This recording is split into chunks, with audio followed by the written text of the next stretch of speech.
जय हिंद दोस्तों, स्वागत है आपका हमारे यूट्यूब चैनल चंद्रहास ज्ञान सर्विसेज में। दोस्तों हम लोग एनसीईआरटी हिस्ट्री पढ़ रहे थे, जिसमें हम लोग 5 चैप्टर कवर कर चुके थे। उसके बाद दोस्तों आज हम लोगों को 6ठा चैप्टर पढ़ना है और इसमें दोस्तों इस चैप्टर का नाम है एक प्रश्न और एक विचार।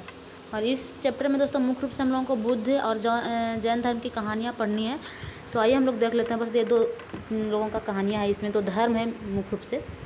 और पीछे हम लोग एक के पढ़े थे, मतलब ऋग्वेद बारे में पढ़ लिए थे चैप्टर 4 में। उसके बाद चैप्टर 5 में भी दोस्तों हम लोगों ने पढ़ा राजा महाराज के बारे में, कि किस तरह से वहाँ पे उत्तर वैदिक काल समझ जी को वहाँ पे था चैप्टर 5 में। और चैप्टर 6 में जो है दोस्तों हम लोगों को पढ़ लेना है महावीर और बौद्ध के बारे में। इसमें नए प्रश्न और नए विचार है इसका नाम। और दोस्तों अगला चैप्टर में हम लोगों को एक राजा अशोक के बारे में पढ़ने को मिलेगा।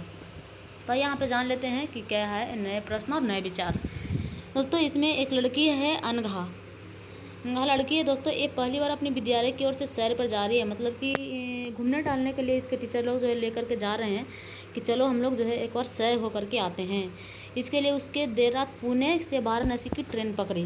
तो जाना है तो इन्होंने क्या किया कि ट्रेन पकड़ा है, कहाँ जाने के लिए, पुणे से वाराणसी जाने के लिए ट्रेन पकड़ा है। स्टेशन पर अनघा को छोड़ने आई उसकी माँ ने अध्यापिका से कहा बच्चों को बुद्ध के बारे में बताने के साथ साथ उन्हें सारनाथ दिखाने भी ले जाइएगा। मतलब इसकी जो अनघा है उसकी माता जो छोड़ने आती है यहाँ तक, मतलब स्कूल तक, और छोड़ने आती है दोस्तों स्टेशन तक। तो कहती है इसकी माँ इसके टीचर से कि आप इसको बच्चों को सारनाथ भी ले जाइएगा, बुद्ध के बारे में तो बताइएगा ही, लेकिन सारनाथ भी इन्हें ले जाइएगा। तो दोस्तों सारनाथ में सबसे पहले बुद्ध ने वहाँ पे उपदेश दिया था सबसे पहली बार, तो इसलिए वहाँ पे उस उपदेश को धर्मचक्र परिवर्तन भी कहा गया है। और हमारे अशोक स्तंभ जो हमारे राष्ट्रीय चिन्ह है उसमें भी दोस्तों इसका वर्णन है। मतलब तो ये ही दोस्तों सारनाथ वहाँ बोल रहा है कि सारनाथ भी बच्चों को दिखा दीजिएगा। ठीक है, अब दोस्तों आइए पढ़ लेते हैं बुद्ध की कहानी। बोल रहा है बौद्ध धर्म के संस्थापक सिद्धार्थ थे। तो दोस्तों सिद्धार्थ उनका मतलब पहले का नाम था, उसके बाद उनको गौतम बुद्ध कहा गया, मुख्य रूप से नाम उनका पड़ गया बाद में बदल करके। तो बोल रहा है कि उसका संस्थापक कौन था, सिद्धार्थ था, जिन्हें गौतम के नाम से भी जाना जाता है। उनका जन्म जो आज से 2500 वर्ष पहले हुआ था। यह समय था जब जो लोगों के जीवन में तेज़ी से परिवर्तन हो रहा था। तो इनका जन्म दोस्तों उस समय हुआ जब लोगों के जीवन में तेज़ी से परिवर्तन हो रहा है। तो हम लोग अध्याय 5 में पढ़े थे कि कैसे कैसे जो है मतलब पहले ऋग्वेद में हम लोग देखे थे कि राजा महाराजा मतलब एक दूसरे से मतलब पुश्तैनिक नहीं होती थी उसकी पद, और वहाँ पे सैनिक भी नहीं होते थे अस्थायी रूप से। और उत्तर वैदिक काल में आकर के बहुत सारा परिवर्तन हुआ। पहले ऋग्वेद में महिलाओं को भी दोस्तों कितनी इज्जत सम्मान दी जाती थी, लेकिन वही उत्तर वैदिक काल में अगर देखें तो महिलाओं को शूद्र के समान मान दिया गया था, उसे वेदों पढ़ने का ज्ञान भी नहीं दिया गया था। तो बहुत सारे परिवर्तन वहाँ पे हो रहे थे और उसी दौरान दोस्तों बुद्ध का जन्म होता है। वो बोल रहा है कि गाँव के जीवन में भी बदलाव आ रहा था। वो बोल रहा है अचानक इन परिवर्तन को समझने का प्रयास कर रहे थे। वो बुद्ध जो थे इस मतलब परिवर्तन को समझने का प्रयास कर रहे थे और जीवन के सच्चे अर्थ को जानना चाह रहे थे कि मतलब क्या है जीवन का अर्थ। बुद्ध जो थे दोस्तों एक क्षत्रिय कुल के थे और शाक नामक एक छोटे से गण से संबंधित, मतलब कुल पूछे तो क्षत्रिय और गण पूछे तो शाक्य। ठीक है, तो शाक्य गण से संबंधित थे और एक क्षत्रिय कुल से संबंधित थे। तो युवा अवस्था में ज्ञान की खोज में उन्होंने क्या किया कि मतलब जानना चाहते ही थे कि जीवन क्या होता है। और उनको धीरे धीरे जब पता नहीं चला तो क्या किया कि अपने घर को सुख को जो है छोड़ करके चले गए बाहर भ्रमण करने। अनेक वर्षों तक वो भ्रमण किए। उसके बाद बहुत सारे विचारक से मिले कि जीवन का सही अर्थ क्या है, लेकिन उनको ज्ञान नहीं मिल रहा था। अंततः ज्ञान प्राप्ति के लिए उन्होंने स्वयं ही रास्ता ढूंढने का निश्चय किया। इसके लिए उन्होंने बोध गया कि बिहार के एक पीपल के नीचे कई दिनों तक तपस्या की और वहीं पे दोस्तों इनको प्राप्त होता है ज्ञान, पीपल के ब्रिज तक। इसलिए दोस्तों उसको ब्रिज को जो है वहाँ पे बोध गया उसका नाम दिया गया है, बोध गया। ठीक है, तो बोध गया में इनको ज्ञान प्राप्त होता है एक पीपल के पेड़ के नीचे। अंततः उन्हें ज्ञान प्राप्त है, उसके बाद वे बुद्ध के रूप में जाने गए। पहले से दोस्तों उनका नाम सिद्धार्थ था, उसके बाद ही उन्हें बुद्ध का जो है नाम मिला। यहाँ से वाराणसी के निकट एक सारनाथ गए थे। उन्होंने पहला उपदेश वहीं सारनाथ में दिया था। कुशीनारा में मृत्यु से पहले का शेष जीवन उन्होंने पैदल ही एक स्थान से दूसरे स्थान की यात्रा करने में लोगों को शिक्षा देने में व्यतीत की। और दोस्तों इस तरह से वो एक जगह से दूसरे जगह जा कर के लोगों को शिक्षा देते थे, उपदेश देते थे, और उसी तरह करते करते उन्हें कुशीनारा में जो है मृत्यु हो गई थी।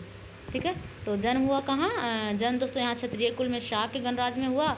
और उनकी पहली जो है उपदेश दिए सारनाथ में वाराणसी के निकट। उसके बाद उनकी मृत्यु दोस्तों कुशीनारा में हो गई थी। और दोस्तों यहाँ पे दे रहा है बुद्ध ने शिक्षा दी कि यह जीवन के कष्टों को जो है कष्ट और दुख से भरा हुआ जीवन है, और हमारी ये मतलब दुख, ये तो सब जान रहा है कि दुख और कष्ट से भरा हुआ ही जीवन है, लेकिन ये क्यों है? ये कहते हैं कि इच्छा और लालसा के कारण है, जो मतलब हमको कभी नहीं पूरा हो सकता है। इनको कहने का मतलब कि हमारी लालसा या और इच्छाएं कभी पूरी नहीं हो सकती। जैसे आज हमारे पास 2 रुपया है तो लगेगा कि नहीं कल 5 रुपया होता तो अच्छा होता, और कल 5 रुपया भी हमारे पास आ जाता है तो लगता है कि नहीं 10 रुपया होता तो अच्छा होता। तो ये है हमारी लालसा और इच्छा, तो ये कभी पूरी नहीं हो सकती है, और जीवन में जो भी कष्ट और दुख है सब इसी से है, बाकी कुछ भी नहीं है। यही एक ज्ञान दे रहे थे। कभी कभी हम जो चाहते हैं वो प्राप्त कर लेने के बाद भी संतुष्ट नहीं होते हैं, तो यही बात है, नहीं हो पाते हैं एवं और अधिक वस्तु को पाने की इच्छा करने लगते हैं। बुद्ध ने इस लिप्सा को से मतलब इसे ही तृष्णा माना है, इसको ही मतलब सब सारा जड़ जो है यही है। बुद्ध ने शिक्षा दी कि आत्म संयम अपनाकर हम ऐसी लालसा से मुक्ति पा सकते हैं। तो लालसा से मुक्त हो सकता है जिस आदमी में आत्म संयम हो गया, मतलब सहने की प्रकृति, आत्मा संयम, वो इस लालसा से मुक्ति पा सकता है। बोल रहे हैं कि उन्होंने लोगों को दयालु होने तथा मनुष्यों के साथ जानवरों के जीवन के भी आदर करने की शिक्षा दी है। यानी कि दयालु होना, मनुष्य के साथ साथ जीवन की भी जो है हम लोग आदर करें, जानवर को भी आदर करने की बात करें। वे मानते थे कि हमारे कर्मों के परिणाम चाहे वे अच्छे हों या बुरे, हमारे वर्तमान जीवन के साथ साथ बाद के जीवन को भी प्रभावित करते हैं। तो इनका मानना था दोस्तों कि हमारे आज के कर्म जो है कल भविष्य के जीवन को भी प्रभावित कर सकती है। बुद्ध ने अपने जीवन सामान्य लोगों की प्रकृति भाषा में दी थी, मतलब जो वहाँ के आम भाषा थी, प्रकृति भाषा जो सामान्य लोगों के द्वारा बोली जाती थी, उसी में जो है भाषा उपदेश देते थे ताकि सारे लोग उन्हीं के संदेश को समझ सके। बुद्ध ने कहा कि लोग किसी शिक्षा को केवल इसलिए नहीं स्वीकार करें कि यह उनका उपदेश है, बल्कि उसे अपने विवेक से मापे। आओ देखें उनको ऐसा किस प्रकार, मतलब ये कहते थे कि हमारी शिक्षा को लोग स्वीकार भी कर रहे हैं तो इसलिए नहीं स्वीकार करें कि मतलब ये हम उपदेश दे रहे हैं इसलिए कि बुद्ध भगवान का उपदेश है इसे मान लेना चाहिए। वो अपने मतलब अपने विवेक से मापे कि ये सही है या गलत, तभी वो इस उपदेश को अपनाए या स्वीकार करे। इनका यही कहना था बुद्ध का। अब यहाँ पे दोस्तों देख लीजिए, एक स्तूप दे रहा है, ये जो है इमारत को स्तूप कहते हैं। ये दोस्तों इस तरह का जो इमारत दिया गया है ना, ये वाला, इसी को स्तूप कहते हैं। तो बोल रहा है कि यहीं पर बुद्ध ने अपना सर्वप्रथम उपदेश दिया था। तो ये कहाँ पे हो जाएगा दोस्तों? सारनाथ का, ठीक है ना, सारनाथ का जो है ये स्तूप है। तो देख लीजिए किस तरह से, इसी तरह का इसको स्तूप कहते हैं दोस्तों। देख रहे हैं आप, इसको देख लीजिए और आगे पढ़ते हैं दोस्तों। बोला है गिस्सा गौतमी की कहानी। तो एक कहानी यहाँ पे दे रहा है बुद्ध का। बोला यह बुद्ध के विषय में एक प्रसिद्ध कहानी है।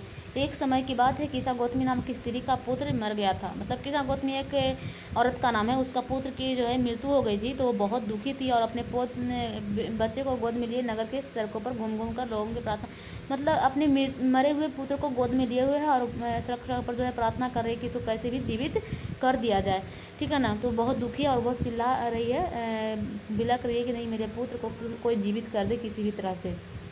तो एक भला व्यक्ति था, उसको कहा कि बुद्ध के पास इसको ले जाओ, ठीक है। तो सबको पता था कि बुद्ध जो है अच्छे उपदेश देते हैं, ये वो मतलब था। तो उसको कहा गया कि नहीं, इस औरत को जो है किसा गौतमी को जाकर के इसको बुद्ध के पास ले जाना चाहिए। तो ले गया। तो होता क्या है देखिए, बुद्ध ने कहा कि मुझे एक मुट्ठी सरसों के बीज ला करके दो। तो बुद्ध ने कहा कि बहुत सिंपल सी इसकी उपाय है। उस औरत को कहा गया कि तुम एक काम कीजिए, आप एक मुट्ठी हमको सरसों का बीज दे दीजिए, मैं आपको पुत्र को क्या करूँगा, जीवित कर दूँगा। लेकिन उस पर एक शर्त रखा गया दोस्तों कि वो बीज ऐसे घर से लाए जहाँ पे किसी ने मृत्यु नहीं हुई है, मतलब कि जहाँ पे किसी की मृत्यु नहीं हुई है उसी घर से जो है तुम्हें एक मुट्ठी सरसों लाना है। ये बुद्ध ने उसे सलाह दिया। किसा गौतमी बहुत खुश हो गई और वो कही कि हाँ हम अभी लेकर के आते हैं। तो लेकिन दोस्तों वो लाने तो चली गई, लेकिन बहुत घूमते घूमते रह गई, एक से दूसरे जगह, एक घर से दूसरे घर, दूसरे घर से तीसरे घर, तीसरे से चौथे, लेकिन उसको कहीं भी एक मुट्ठी सरसों नहीं मिला, क्योंकि हर घर में किसी न किसी की मृत्यु हो गई थी। कि किसी ने कहा कि मेरे पिता की मृत्यु हो गई है, तो किसी ने कहा कि मेरी माता की, किसी ने कहा कि मेरी बहन की मृत्यु हुई है, किसी ने कहा मेरे भाई की, किसी ने कहा मेरी पत्नी की। मतलब इस तरह से कोई ना कोई उसके घर में मरे थे, मतलब मृत्यु हुई थी। तो इसलिए कहीं भी उनको एक मुट्ठी सरसों नहीं मिलता है। तो इससे आपको क्या लग रहा होगा, क्या भगवान शिक्षा दिए थे? मतलब ज़्यादा दुखी होने की ज़रूरत नहीं है, ये सच्चाई है। ये सभी की मृत्यु हुई है, सबके घर में एक दिन जो है जो आया है उसे जाना ही है। यहाँ पे दोस्तों देखिए एक उपनिषद का ज्ञान दे रहा है, ठीक है। सबसे पहले यहाँ पे पढ़ लेते हैं। जिस समय बुद्ध उपदेश दे रहे थे उसी समय या उससे थोड़ा पहले अनेक चिंतक कठिन प्रश्न का उत्तर ढूंढने का प्रयास कर रहे थे। तो ऐसा ही था दोस्तों, मतलब बुद्ध जिस समय अपना उपदेश दे रहे थे उस समय कोई और भी थे जो दूसरा उत्तर ढूंढने का प्रयास कर रहे थे। उनके माइंड में कोई और सवाल होगा। बोला इनमें से कुछ मृत्यु के बाद के जीवन के बारे में जानना चाहते हैं, मतलब कि जो मृत्यु हो गया उसके बाद भी क्या जीवन होता है या नहीं होता। तो पहले के लोग दोस्तों जैसे देख लीजिए, मोहनजोदड़ो की अगर हम बात करें, मतलब हड़प्पा सभ्यता की बात करें, या फिर उससे भी पुरापाषाण काल की बात करें, तो वो सब हम लोग पढ़े थे। उसमें लोगों का विश्वास था कि मृत्यु के बाद भी जीवन होता है, तभी तो वो मतलब मृतक के साथ साथ जो है कई सारी चीज़ें उसको उपयोग के लिए दे देते थे। ये यहाँ तक कि जो वो लोग क्या करते थे कि यहाँ तक कि उसके सेवक सेविका को भी उनके साथ मतलब ज़मीन में गाड़ देते थे ताकि उसकी सेवा कर सके मृत्यु के बाद। तो उन लोगों का ऐसा विश्वास था कि जीवन के बाद भी मतलब मृत्यु के बाद भी जो है जीवन होता है। लेकिन कुछ लोग अभी भी पता लगाने का प्रयास कर रहे हैं कि क्या ये सच है, जीवन के बाद भी मृत्यु होता है। ठीक है, तो जबकि अन्य यागों की उपयोगिता के बारे में जानने को उत्सुक थे, मतलब वो लोग जानना चाहते थे कि यज्ञ की उपयोगिता क्या है, हम लोग क्यों यज्ञ करते हैं, किसके लिए करते हैं, इससे क्या फ़ायदा है। बहुत सारे लोगों के बहुत सारे सवाल थे। तो आज भी कई सारे लोगों के मन में सवाल है। कोई मतलब देवताओं को मान्यता देता है, कोई नहीं भी देता है, कोई आस्तिक है, कोई नास्तिक, बहुत सारे सवाल लोगों के मन में है। तो उस तरह की भी ऐसा चीज़ें थी। इनमें से अधिकांश को यह मानना था कि यह विश्व में कुछ तो ऐसा है जो अस्थायी है और कुछ मृत्यु के बाद भी बचा रहता है। उन्होंने उसका वर्णन आत्मा तथा ब्रह्मा और सार्वभौम आत्मा के रूप में किया। वे मानते थे कि अंततः आत्मा और ब्रह्मा एक ही हैं। मतलब कि ये लोग विचार करते करते सोचें कि कोई तो ऐसा चीज़ ज़रूर है जो अस्थायी है, ठीक है, और कोई ना कोई ऐसा चीज़ ज़रूर है जो मृत्यु के बाद भी बचा हुआ रहता है मानव के शरीर में।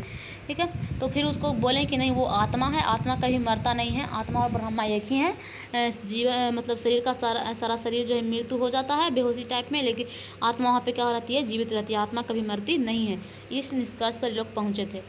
ऐसे कई विचारों का संकलन उपनिषद में मिलता है। उपनिषद दोस्तों उत्तर वैदिक ग्रंथों का हिस्सा है। दोस्तों ये देख लीजिए, उपनिषद की बात करें तो उत्तर वैदिक, और उत्तर वैदिक में दोस्तों हम लोग 3 वेद था, सामवेद, यजुर्वेद और अथर्ववेद, यही था। और ऋग्वेद तो सबसे पहले वो पूर्व वैदिक काल में आ जाएगा। ठीक है, और उपनिषद भी दोस्तों उत्तर वैदिक काल का हिस्सा है। उपनिषद का शाब्दिक अर्थ होता है कि गुरु के समीप बैठना। तो गुरु के समीप बैठना इसका अर्थ होता है। इस ग्रंथ में अध्यापक और विद्यार्थियों के बीच बातचीत का संकलन किया गया है। मतलब बातचीत, जैसे यहाँ पे गुरु बैठा हुआ है, यहाँ पे शिक्षक दोनों आपस में बातचीत कर रहे हैं, तो इसका संकलन किया गया। मतलब ये कुछ बोला, पहले ये कुछ बोलेंगे शिक्षक जी, उसके बाद फिर यहाँ पे कोई छात्र जी कुछ बोलेंगे, तो ये बोला तो सुना, ये फिर इसका जवाब दिया। तो इस तरह से वहाँ पे किस्सा इसमें दिया गया है उपनिषद में। प्रायः ये विचार समान वार्तालाप के रूप में प्रस्तुत है। अब यहाँ पे कुछ दिया है भारत दर्शन के 6 पद्धति, इसको हम लोग देख लेते हैं। सदियों से भारत, यहाँ पे देखिए, सदियों से भारत द्वारा सत्य की बौद्धिकता खोज की प्रतिनिधित्व दर्शन को 6 शाखाओं ने किया।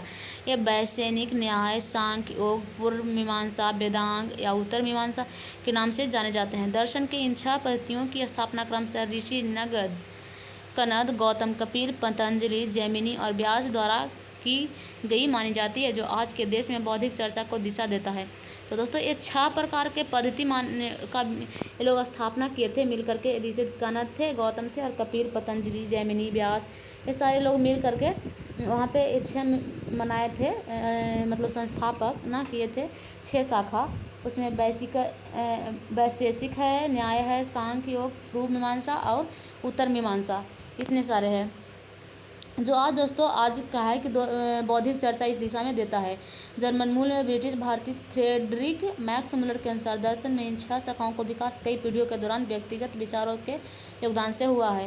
यद्यपि ये एक दूसरे से भिन्न दिखते हैं, तथापि सत्य की इसकी समझ को तालमेल दिखता है। ठीक है, यहाँ पे दोस्तों एक बुद्धिमान भिखारी की बात कर रहा है। तो ये क्या है दोस्तों, देख लेते हैं। भिखारी की एक कहानी दे रहा है, बोल रहा है यह वार्तालाप छांदोग्य उपनिषद नामक एक उपनिषद की कहानी है। तो ये उपनिषद की ही कहानी है। जैसे देख लीजिए, उपनिषद में जैसे एक कहा, फिर दूसरा ने फिर कहा कुछ, फिर तीसरा ने कहा, फिर दूसरा ने कुछ कहा, तो इस तरह की कहानी उपनिषद में ही होती है। तो ये उपनिषद की एक कहानी बता रहा है दोस्तों। और किस उपनिषद की है, तो छांदोग्य उपनिषद की। उपनिषद भी मतलब बहुत सारे उपनिषद है, तो उनको अलग अलग नाम दिया गया है। छांदोग्य उपनिषद का एक भाग ये है, कहानी दे रहा है, बोल रहा है सैनक और अभिप्रातारिण नामक 2 ऋषि सार्वभौमिक आत्मा की उपासना कर रहे थे। मतलब उन लोगों को तो ज्ञान हो गया था कि आत्मा है, तो ये आत्मा की उपासना कर रहे थे। 2 ऋषि हैं, इनका नाम है सैनक और अभिप्रतारिण। दोस्तों एक बार ज्यों ही वे भोजन करने के लिए बैठते हैं, एक भिखारी आता है और भोजन को मांगने लगता है। तो भोजन के लिए बैठते हैं तो मतलब भिखारी आकर के मांगने लगता है कि हमें भी कुछ दो। तो सैनिक कहते हैं कि हम तुम्हें कुछ नहीं दे सकते हैं। तो भिखारी ने कहा, विधवाजन आप किसकी उपासना कर रहे हैं? मतलब वो कहते हैं कि हम तुम्हें कुछ नहीं दे रहे हैं, दे पाएंगे। तो क्यों नहीं दे पाएंगे? क्योंकि वो उस समय क्या कर रहे थे? आत्मा की उपासना कर रहे थे। भोजन कर रहे थे मतलब आत्मा की उपासना कर रहे थे। तो क्या कर रहे हैं कि वो कुछ भी देने को नहीं कहते हैं। तो इस तरह जो है भिखारी पूछ लेता है कि आप किसकी उपासना करते हैं? तो एक और जो ऋषि थे अभी प्रतारिन, वो मतलब जवाब देते हैं कि हम आत्मा की उपासना कर रहे हैं। बोल रहे क्यों? इसका मतलब आप यह जानते हैं कि यह सर्वभौम आत्मा संपूर्ण विश्व में विद्वान है। तो बहुत चालाक था ऋषि, बहुत बुद्धिमान है। बोल रहा है कि आप आत्मा की उपासना कर रहे हैं, इसका मतलब ये जान रहे हैं आप कि संपूर्ण विश्व में जो है विद्वान है आत्मा। तो इसने कहा हाँ हाँ हम यह जानते हैं। तो भिखारी ने फिर पूछ दिया कि अगर यह सर्वभौम आत्मा संपूर्ण विश्व में विद्वान है तो यह मेरे अंदर भी विद्वान है। मैं कौन हूँ? मैं इस विश्व का एक भाग ही तो हूँ। तो सही, बिल्कुल सही ही बोल रहा है कि आप आत्मा की उपासना करें तो आत्मा तो मेरे भीतर भी है, मतलब मेरे में भी विद्वान है। मैं हूँ कौन? मैं भी तो एक विश्व का भाग ही हूँ।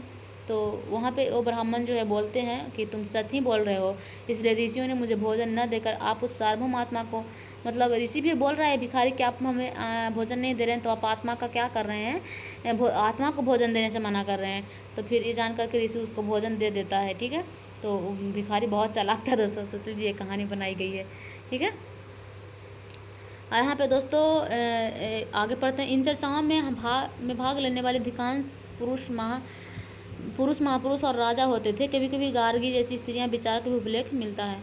तो जैसे यहाँ पे उपनिषद वगैरह में मुख्य रूप से पुरुष ही भाग लेते थे, स्त्रियां बहुत कम थी। तो दोस्तों ऐसे भी उत्तर वैदिक काल आते हैं तो स्त्रियों की स्थिति बहुत ख़राब हो गई थी, बहुत दशा कुछ अच्छी नहीं थी।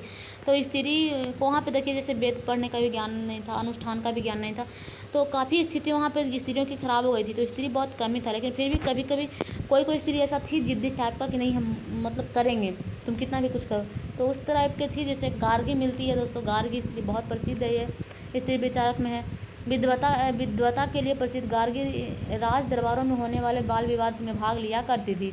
ये जो है भाग भी लिया करती थी। निर्धन व्यक्ति इस तरह के बाल विवाद में बहुत कम ही हिस्सा लेते थे। इस तरह का एक प्रसिद्ध अपवाद सत्यकाल जवाल का है। सत्यकाल जवाल का नाम उसकी दासी माँ के नाम पर पड़ा है। तो इसकी माँ जो है दासी थी सत्यकाम जवाब की, इसकी माँ के नाम पर इसका नाम पड़ गया है सत्यकाम जवाब। सत्यकाम के मन में सत्य जानने की इच्छा, तीव्र जिज्ञासा होती है। गौतम नामक एक ब्राह्मण ने उन्हें अपने विद्यार्थी के रूप में स्वीकार कर लिया। तो ये जानना चाहते हैं कि मतलब सत्य क्या है। तो इसको गौतम बुद्ध जो क्या करते हैं, अपने विद्यार्थी के रूप में जो स्वीकार करते हैं और अपने समय के सर्वाधिक प्रसिद्ध विचारक में से एक बन गए। यही कौन? सत्यकाम जवाब। ठीक है, उपनिषदों के कई विचारों का विकास बाद में परिचित विचारक शंकराचार्य के द्वारा किया गया। ठीक है, तो इनके बारे में शंकराचार्य के बारे में कक्षा 7 में पढ़ना है। अब दोस्तों बौद्ध धर्म हो गया, अब जैन धर्म के बारे में हम लोगों को पढ़ना है। उससे पहले एक पाणिनि के बारे में दे रहा है कुछ। पाणिनि कौन थे इसको जान लेते हैं। इस युग में कुछ अन्य विद्वान भी खोज कर रहे थे, जिनके प्रसिद्ध विद्वान थे पाणिनि। पाणिनि ने संस्कृत भाषा के व्याकरण की रचना की है। तो कोई पूछे कि व्याकरण की रचना किसने की है, तो दोस्तों आपको बोलना है कि व्याकरण की रचना जो है पाणिनि के द्वारा किया गया। उन्होंने स्वर व्यंजनों और एक विशेष क्रम में रखे गए आधारों पर सूत्रों को रचना की थी। यह सूत्र बीजगणितीय के सूत्रों से काफ़ी मिलती जुलती थी और इसका प्रयोग उन्होंने संस्कृत भाषा के प्रयोग के निम्न लघु सूत्रों के रूप में लिखे। तो सोच लीजिए यहाँ पे संस्कृत और मैथ में कैसे जो है आधार बन रहा है।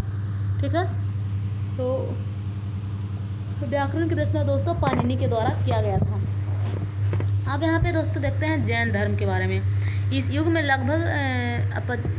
लगभग 2500 वर्ष पूर्व जैन धर्म के 24वें तथा अंतिम तीर्थकर थे वर्धमान महावीर। इन्होंने अपने विचारों का भी प्रयास किया। एक कहाँ के थे दोस्तों? एक ब्रजी सन के थे और लिच्छवी कुल के।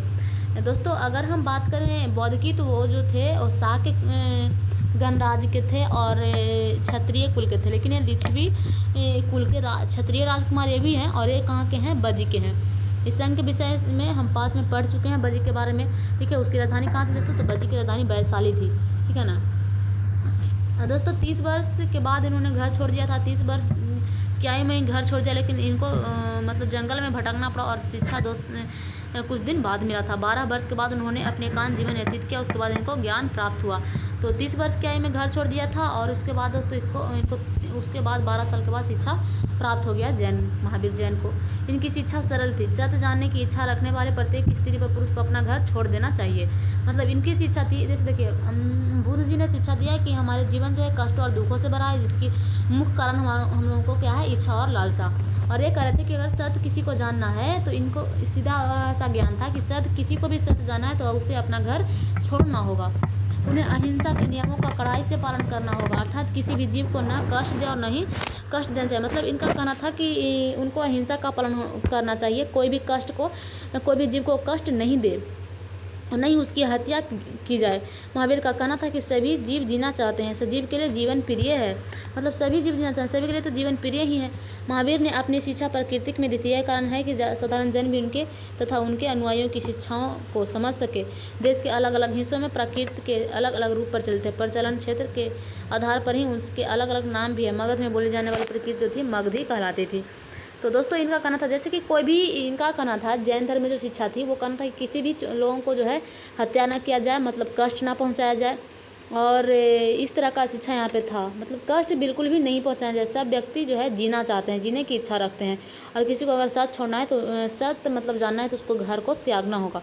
और दोस्तों बौद्ध धर्म में इतना तक कह दिया गया था कि अगर कोई व्यक्ति ज़्यादा कष्ट में है तो और वो मरना चाहता है, ज़्यादा कष्ट में, मतलब वो सहन नहीं हो सकता उससे और नहीं उसे ठीक किया जा सकता, तो उसकी मृत्यु भी कर दिया जाए अगर, तो भी वो अहिंसा नहीं है, वो हिंसा के तहत मतलब देखा जाएगा। क्यों? क्योंकि वो कष्ट में था, मतलब कष्ट का निवारण सीधा तौर पर, तभी वो यही शिक्षा देते हैं जैन धर्म में। ठीक है, इतना तक कह दिया गया था। तो इनका मुख्य रूप से यही शिक्षा था कि कष्ट किसी को पहुँचाना नहीं चाहिए। और यहाँ पे बोल रहा है कि जैन नाम से जाने गए महावीर के अनुयायियों को भोजन के लिए भिक्षा मांगकर सादा जीवन बिताना होता था। तो इनको भोजन के लिए भी दोस्तों, इनको भोजन भी मिलता नहीं था, इनको भोजन के लिए भी भिक्षा मांगनी पड़ती भिखारियों की तरह। तो सोच लीजिए, उन्हें पूरी तरह ईमानदार होना पड़ता था और चोरी न करने की उन्हें सख्त हिदायत थी, मतलब चोरी न करे, ईमानदार हो। ब्रह्मचर्य का पालन करना होता था। पुरुषों और वस्त्रों सहित सब कुछ त्याग देना पड़ता था। तो सोच लीजिए कितना चीज़, घर त्याग रहा है जो त्याग रहा है, इसके अलावा भी इन्हें वस्त्र तक त्यागना पड़ रहा है। इस प्रकार दोस्तों पहले जैन धर्म, उसके बाद जब महावीर की मृत्यु हुई उसके बाद जैन धर्म जो है 2 पार्टों में बट जाती है, श्वेतांबर और दिगंबर। ठीक है, तो इनको हम लोग आगे पढ़ेंगे। यहाँ पे जैन का अर्थ दे रहा है दोस्तों, तो जैन का शब्द जो है जिन से निकला, जिसका अर्थ होता है विजेता। तो जान लीजिए, आपको जैन शब्द का अर्थ हो सकता है कभी कोई पूछ दे। बोल रहा है अधिकांश व्यक्तियों के लिए एक कड़े नियमों का पालन बहुत कठिन था। मतलब दोस्तों सोच लीजिए इतना कठिन परिश्रम था कि किसी को हत्या न किया जाए, कष्ट नहीं पहुंचाया जाए। तो सब लोगों के लिए जो है ये कड़ा नियम पालन करना आवश्यक, मतलब कठिन लग रहा था। जैसे सोच लीजिए किसान लोग ही हैं, तो किसान लोग तो घर कैसे छोड़ेंगे, चाहेंगे भी कि बौद्ध धर्म का पालन करें तो नहीं कर सकते, घर नहीं छोड़ सकते, कपड़े वगैरह वस्त्र भी त्यागना के लिए बोल रहा है। उसके बाद अगर खेती करने जाएंगे तो खेती करने में कुछ ना कुछ तो, जैसे वहाँ पे हल चलाएंगे, मिट्टी कोड़ेंगे, तो मिट्टी के अंदर जो जीव जंतु उसे देख तो नहीं रहे ना, वो कट जाएंगे। जैसे केचुआ वगैरह हैं तो उनको हत्या तो वो लोग आमतौर पर करते ही रहते हैं, तो कैसे यहाँ पे जीव जंतु को नहीं कष्ट पहुँचाने को बोल रहा है। तो बहुत कठिन था इनका पालन करना। फिर भी हजारों व्यक्तियों ने इन नई जीवन शैली को जानने और सीखने का अपने घर को छोड़ भी दिया। उसके बाद कई अपने घरों पर ही रहे और भिक्षुओं बने लोगों को भोजन प्रदान कर उसकी सहायता करते रहे। तो जिनसे नहीं हो पाया दोस्तों, वो भिक्षुओं को जो है सहायता कर रहे थे, भोजन देते थे, जो वहाँ पे उनके समर्थन के लिए जाते थे, और कुछ ने घर ही छोड़कर गया भी। थोड़ा मुक्त व्यापारियों ने जैन धर्म का समर्थन किया। व्यापारी ही थे मुख्य रूप से जो समर्थन किया, क्योंकि व्यापारी को जो है हत्या वगैरह करने की कोई आवश्यकता नहीं थी। किसानों ने इन नियमों का पालन अत्यंत कठिन था, क्योंकि फसल की रक्षा के लिए उन्हें कीड़े मकोड़ों को मारना पड़ता था। बाद की सदियों में जैन धर्म उत्तर भारत के कई हिस्सों के साथ साथ गुजरात, तमिलनाडु और कर्नाटक में भी फैल गया। तो इनका भी फैलाव हुआ, लोगों ने समर्थन प्रदान किया, तमिलनाडु तक, गुजरात, कर्नाटक तक फैल गया था। महावीर तथा उनके अनुयायी की शिक्षाएँ कई शताब्दियों तक मौखिक रूप से ही रही। दोस्तों बहुत समय तक मौखिक रूप से रहा भी, और फिर उसके बाद इसका लिखन हुआ। वर्तमान में उपलब्ध जैन धर्म की शिक्षाएं लगभग 1500 साल पूर्व गुजरात के बल्लभी नामक स्थान पर लिखी गई थी।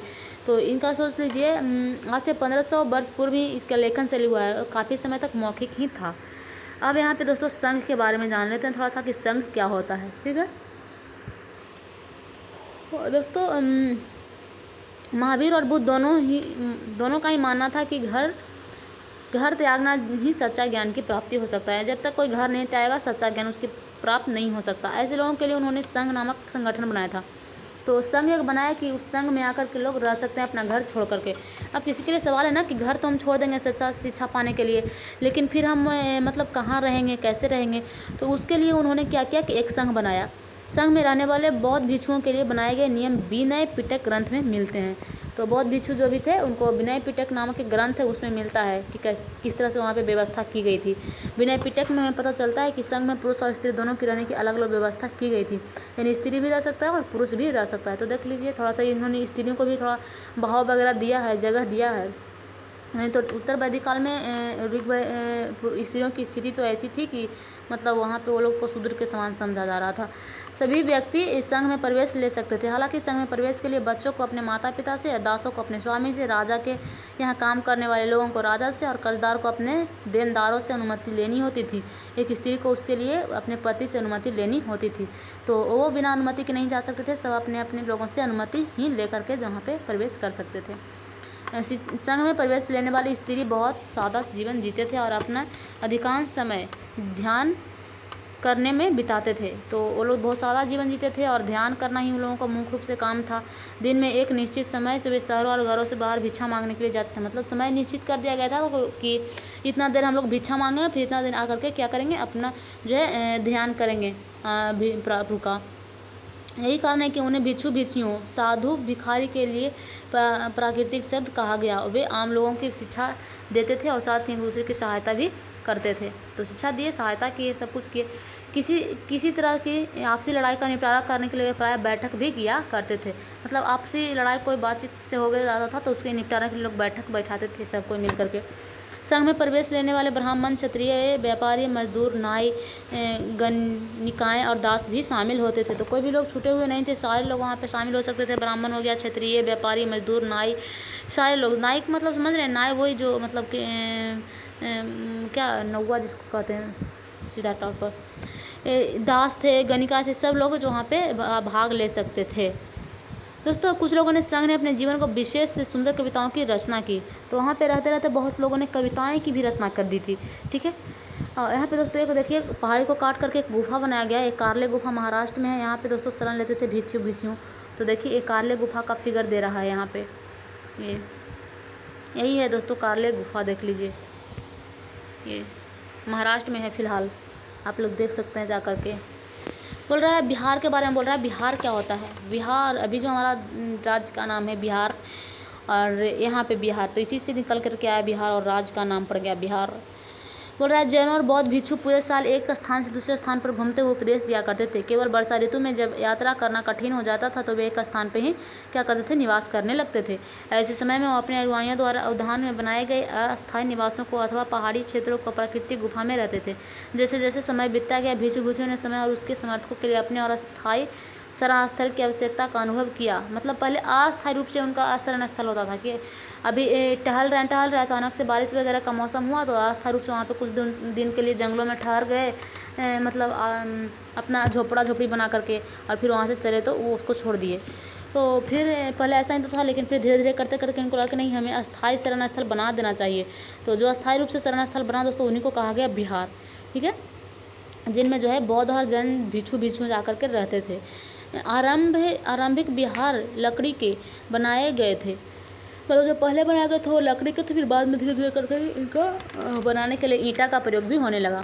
पश्चिम भारत में कुछ विशेषकर कुछ पहाड़ी इलाकों में खोद करके इनको भी बनाया जाता था। तो एक बौद्ध ग्रंथ में देखें क्या दे रहा है, बौद्ध ग्रंथ से क्या प्राप्त हुआ है।